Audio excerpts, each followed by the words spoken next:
We both studied engineering, and so we walked those bricks a lot, man. Over, I don't know, it was technically 5 years for me. I was just so smart. I could have been another year. Well, I had two very clear misconceptions. The first being that you had to have a bike. We both had that misconception. Freshman year, Brought our bikes everywhere. 1996, Syme dorm, where we were staying. So we thought that you had to have a bike. Everybody who was anybody had a bicycle, and we kind of quickly abandoned that. And also, the other misconception was, I thought that the T-squares that were, and this is probably not even a thing anymore because you're probably doing everything on computers, but we were like one of the last classes that all the drafting was taking place by hand exclusively. Nobody was really doing any CAD at the time. You didn't have to. It wasn't required. And all the T-squares were coming out of the backpacks, and I thought it was some sort of fraternity pledge thing. I was like, oh, those are all the guys pledging for fraternities. It was drafters. It was just drafters, and then I was one of them on a bike with a T-square coming out of my backpack.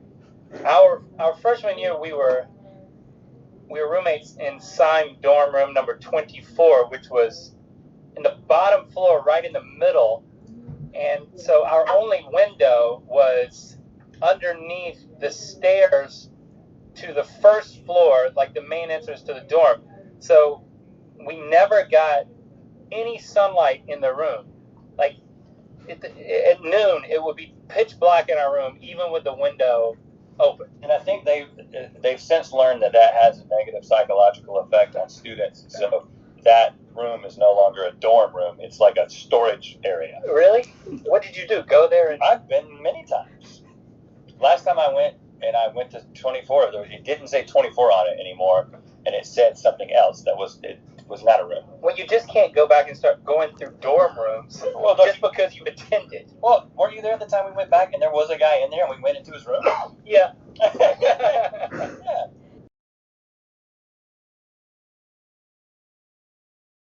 That's a great question. I'm still exploring that today. That is the most direct path to having a future in entertainment. That's what my guidance counselor told me. Well, that is your retroactive comedian answer. The real answer was, we told my dad, and I don't remember when it was, freshman or sophomore or junior year in high school. I was like, Dad, I want to go to film school. And he was like, that's great, son. I'm not going to pay for it if you do that. And so then I was like, I've actually got to go and get like a quote unquote real degree. And we were both good at math. So we were like, you're good at math, let's go to NC State and be engineers. There really was not a lot of thought put into it. I mean, today, like with our kids, like they're filling out like personality tests and assessments and meeting with guidance counselors in middle school to figure out what they're going to do. We didn't talk with anybody about it. We just had like one thought one day, and next thing you know, we were engineering majors.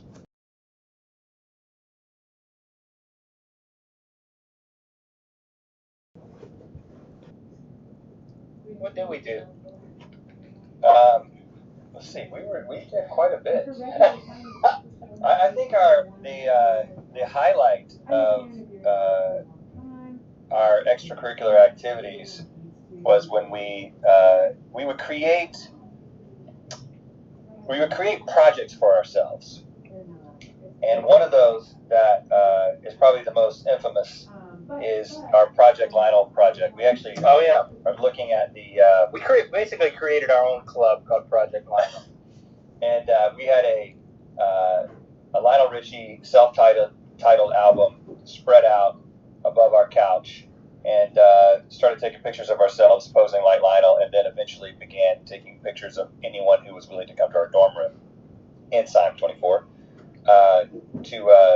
to take pictures, and then we got those pictures developed and put them on our wall. So we basically have a record of every single person who visited our extremely dark dorm room, and they're posing like Lionel Richie.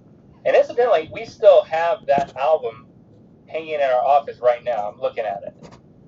Of course, I could be lying. You can't tell what I'm looking at.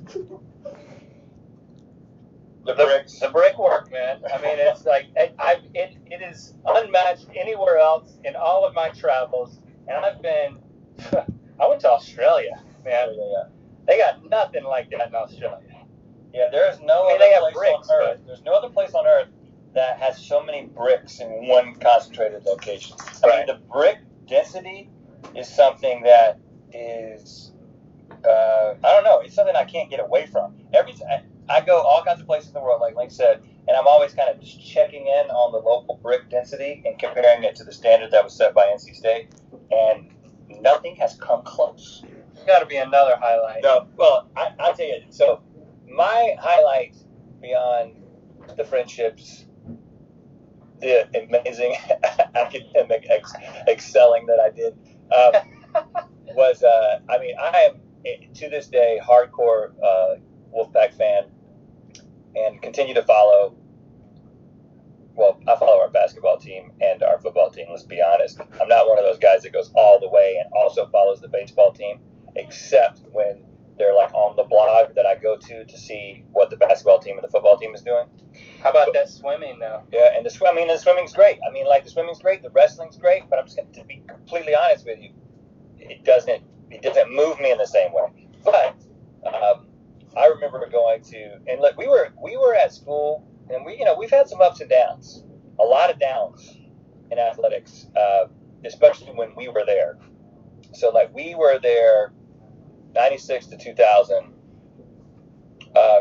It's good football time. Philip Rivers was there. Actually, great football time. Basketball, some struggles. Some deep struggles at the time. But we went to the last basketball game that was in Reynolds Coliseum. Yeah, the last proper one. Yeah, they've done like some throwback games there, but the last season in Reynolds Coliseum.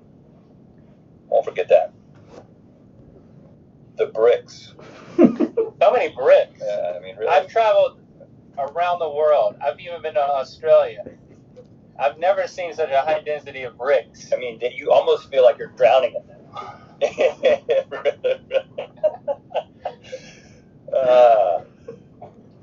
They retain heat really well.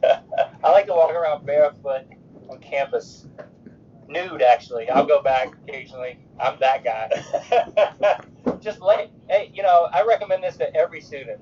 Strip down naked after in the cool of the evening, after a really hot day, those bricks are baking, and just press as much flesh as you can against as much brick as you can, or as long as you can. Wow, I don't know if I can stand by that recommendation. One of the things, Raleigh has changed, like Hillsborough Street has changed a bunch. There was not a lot going on when we were students. So, I don't think we really understood how to college. And, so, like, is that Baja Burrito place still there? I don't think so. Mission Valley? At Mission Valley? Oh, at Mission Valley. That sounds familiar. That's the movie theater? Yeah. And up top there, like right off Western Boulevard, there's like the little shopping center that then you have to go down through the stairs to get to the movie theater. Well, there used to be this burrito place. I say all that to say that was like as wild as it got for us. Let's go to Baja Burrito. They're huge. And but like we wouldn't even go to Hillsborough Street. There just wasn't much going on. But in recent years, when I've been down there, I'm like, man, this is cool now. We would climb through the window of our dorm room and sit on chairs that we borrowed from the student center underneath the stair and just hang out. We had a friend named Greg. He lived out there. He was not a student. He was just a squatter. No, he was a student, but he didn't frequently squat. We spent a lot of time. Is that record store next to... So the Mission Valley Theater is still there? Yeah. And is that record store still next to it? Is it School Kid Records? Yeah. It's in that shopping center. I think it moved places, but it's still in that shopping center. Okay. I'd go in there. I never bought anything. I was too broke. We would hang out at the Plasma Donation Center. Oh yeah. Across it was like across the street from the bell tower, and you'd go in there and they'd hook your veins up to a machine, and they'd suck out your blood, remove the plasma. I'm sure you've done it, and then they would return your blood to you minus plasma, And you get $20. you get cash. Well, we have. We use Google Spreadsheets. We have so many spreadsheets for things that you wouldn't think you need spreadsheets for. You'd be really surprised at how comedians can use spreadsheets. Sometimes we're actually thinking about releasing a series of spreadsheets that are just for entertainment purposes for people. How hilarious can a spreadsheet get? It's kind of the genre, the untapped genre. There's TV, there's film, there's internet, there's music, but spreadsheets is really something that, I don't know, there's just so many spreadsheets, there's so many cells waiting to be filled with little, just function humor, so I haven't been in Microsoft Excel in a long time. It's all Google spreadsheets at this point. I think that's the extent of it. If I do need to write something with a pencil, I do write using all capital letters, which I was taught as an engineering student.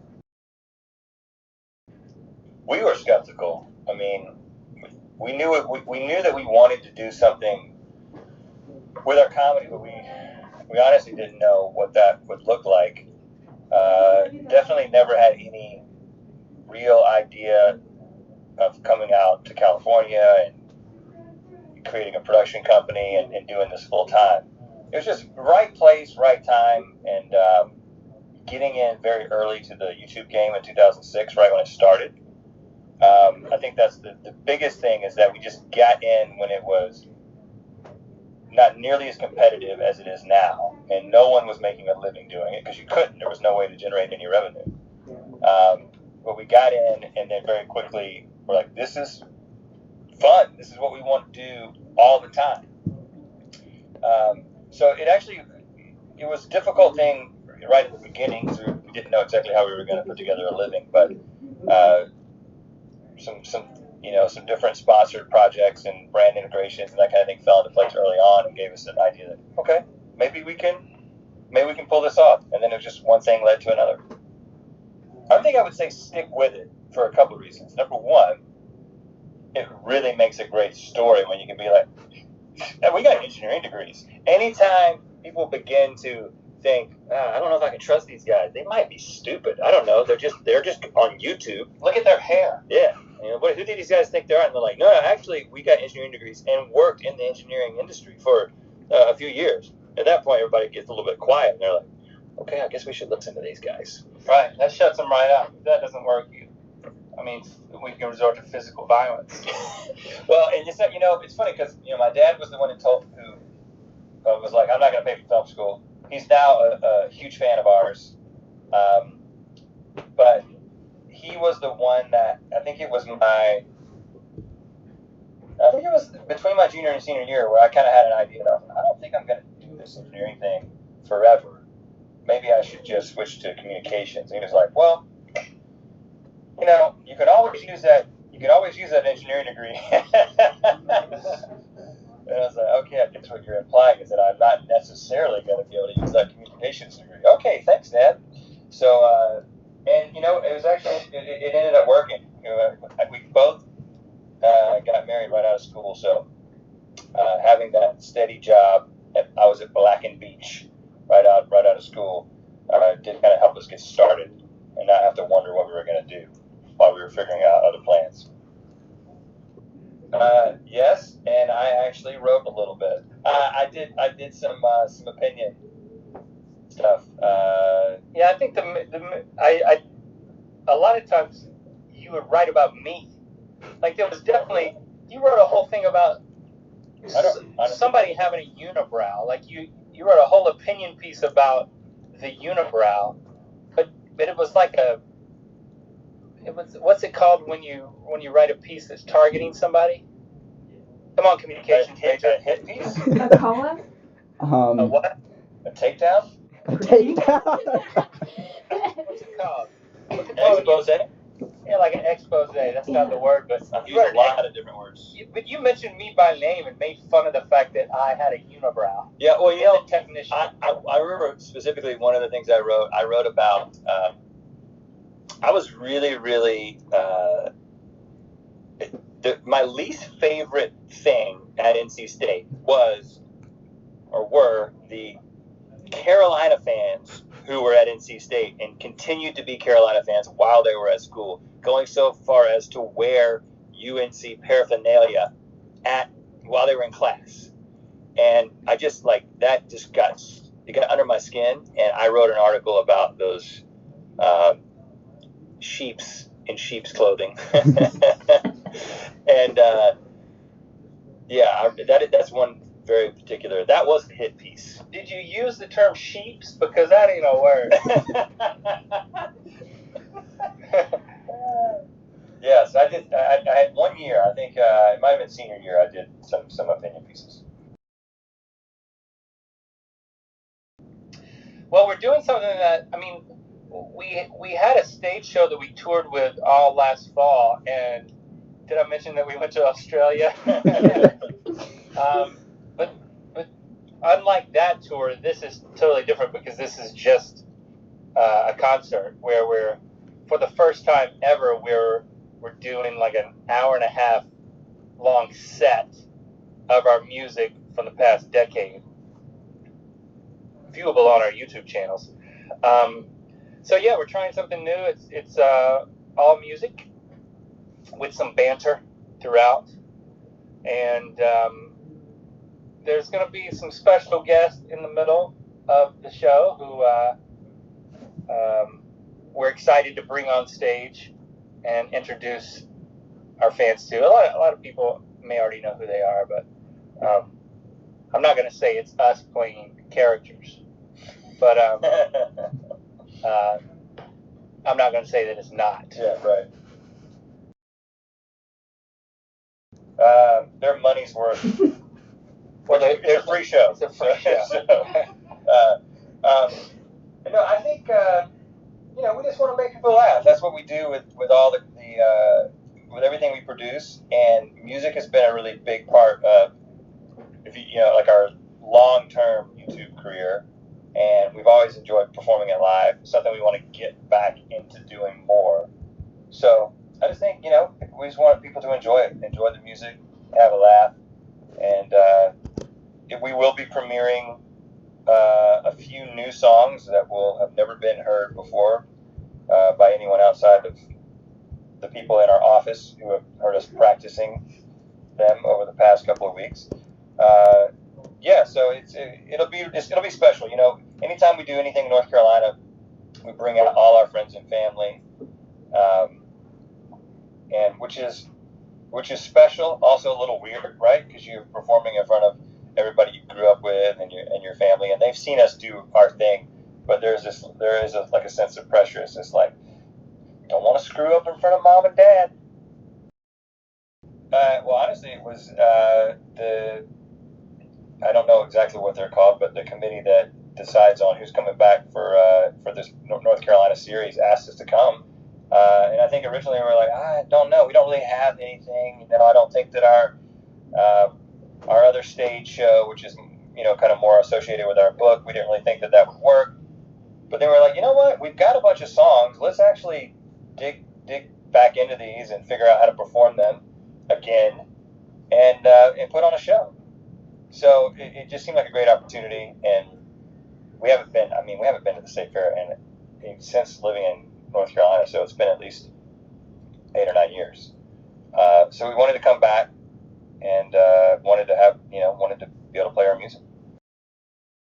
Well, this show at the State Fair, I think, can really help shape our appetite for wanting to do more concerts. So if it goes well, we'll probably want to keep doing it in the next year. But if it sucks, then